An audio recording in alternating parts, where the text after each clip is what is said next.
جی السلام علیکم، کیسے ہیں جی آپ سب دوست؟ ٹھیک ٹھاک ہیں جی؟ کل ہم نے 76واں یوم آزادی بڑے جوش و خروش سے اور پورے کے پورے باجے بجا کر بنایا ہے۔ اور بس یہ تھا کہ میں نے کہا چلے آپ لوگوں سے ہم ذرا مشورہ تو کریں کہ ہم اس کا 76 سال کا احاطہ تو کریں کہ ہم نے کیا ہے اس 76 سال میں۔ کیا ہم نے اپنی ذمہ داری پوری کی ہے؟ میرا نہیں خیال کہ کسی نے بھی اپنی ذمہ داری پوری کی ہے، نہ حکمرانوں نے نہ عوام نے، کسی نے بھی اپنی ذمہ داری پوری نہیں کی ہے۔ بس ہم نے صرف اپنی ناک سے آگے تو دیکھا ہی نہیں ہے نا، ہم نے صرف اپنا فائدہ ہی سوچا کہ مجھے کس چیز میں فائدہ ہے، اگلا جائے بھاڑ میں۔ ایز اے قوم ہم کبھی اکٹھے ہوا ہی نہیں۔ تو اس میں جو سب سے بڑی ذمہ داری تھی نا، وہ ہماری یہ قانون کے جو ادارے ہیں نا، قانون نافذ کرنے والے، ان کی تھی، لیکن انہوں نے میرے خیال میں اپنا جو ہے نا وہ صحیح طرح فرض ادا نہیں کیا۔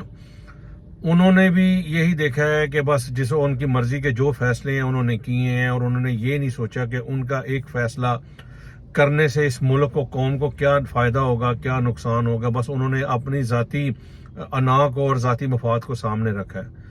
بھٹو کے قتل سے لے کر نواز شریف کے اقامے تک، اور اقامے سے نکالنے سے لے کر آج تک، اور جو ڈیولپمنٹ میں سٹے دیے گئے ہیں اور آج تک جو سٹے ہوئے ہیں، اس میں کبھی یہ نہیں سوچا گیا کہ اس کے سٹے لینے سے اس قوم کے اوپر اس کا جو کام تو ہونے ہی ہوتے ہیں۔ مثال کے طور پہ کوئی جس طرح ایک یہ جو پروجیکٹ بنا تھا ہمارا اورنج ٹرین کا، یہ تقریباً 2 سال کا پروجیکٹ تھا، اور اس میں 26-27 مہینے جو ہے نا وہ سٹے رہا، اور سٹے کے بعد کم از کم 7 سے 8 مہینے جو ہے نا اس کا جو ڈیسیژن تھا نا انہوں نے پینڈنگ کیے رکھا، یعنی کہ اس میں کیا اس کو بولتے ہیں جی کہ ویٹ پہ لگائی رکھا اور محفوظ کر لیا فیصلہ، کہنا یہ چاہیے۔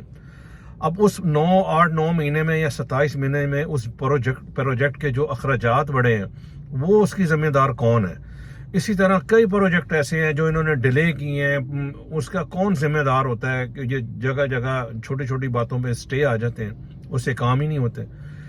تو یہ ساری چیزیں سوچنی چاہیے۔ تو میرا تھا کہ یہ احاطہ کرنا چاہیے، کوئی تو ادارہ ایسا ہو کہ جو 75 سال میں یا 76 سال میں جس نے جو اس ملک میں اچھا کیا ہے یا برا کیا ہے، اس کی ایک بک تو پبلش ہونی چاہیے، پتہ تو لگنا چاہیے کہ کس کی وجہ سے ہم مطلب جو ہیں اتنے نقصان میں رہے ہیں اور ہماری قوم اتنی پیچھے رہی ہے۔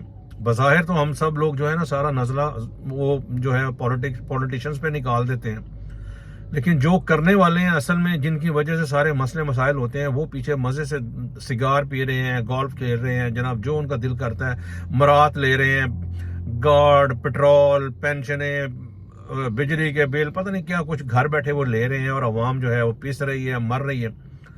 کبھی انہوں نے یہ سوچا ہی نہیں ہے کہ ان کے ذاتی مفاد سے اس ملک کا کتنا بڑا نقصان ہے۔ انہوں نے کبھی اس چیز کو سوچا ہی نہیں ہے، اور اپنے مفاد کے لیے ملک کا سٹے کی داؤ پہ لگا دیا۔ ہمیشہ ہی ایسا ہوا ہے۔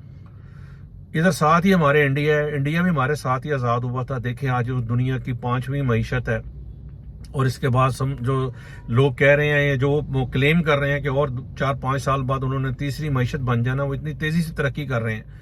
اور ہم لوگ کیا کر رہے ہیں؟ ہم لوگ بس جی بارڈر پہ ہی ہماری ٹانگ کس کی اونچی جاتی ہے وہی کر رہے ہیں۔ وہ عجیب سے ڈرامے چلتے ہیں، بارڈر پہ بھی جائیں تو ایسا بس جس طرح اسکرپٹ نہیں ہوتا، ڈیلی کا وہی کام۔ تو بہرحال یہ چیزیں ایسی ہیں کہ جو کہ ظاہر ہے ہمیں ایسے پاکستانی ہمیں بڑی تکلیف ہے، اور اس پورے حمام میں سارے کے سارے ننگے ہیں، کوئی بھی عوام بھی، مجھ سمیت ہر بندہ ہی ایسا ہے کہ جس نے صرف اپنا ہی فائدہ سوچنا، اس عوام کا، اس ملک کا کوئی فائدہ نہیں سوچنا۔ تو یہ ساری چیزیں ہیں جی، یہ 75 سال کا یہ ہے۔ اور باقی بھی آپ سب لوگ شیئر کیا کریں، بتایا کریں کہ کہیں کوئی بات ایسی ہے، کوئی چیز رہ جاتی ہے۔ ظاہر ہے میں کوئی لکھتا تو ہوں نہیں، ویسے ہی زبانی کلامی بول دیتا ہوں، لیکن ہوتی تو بہرحال ریالٹی ہے۔ چلیں جس کو شیئر کریں، بہت شکریہ، السلام علیکم۔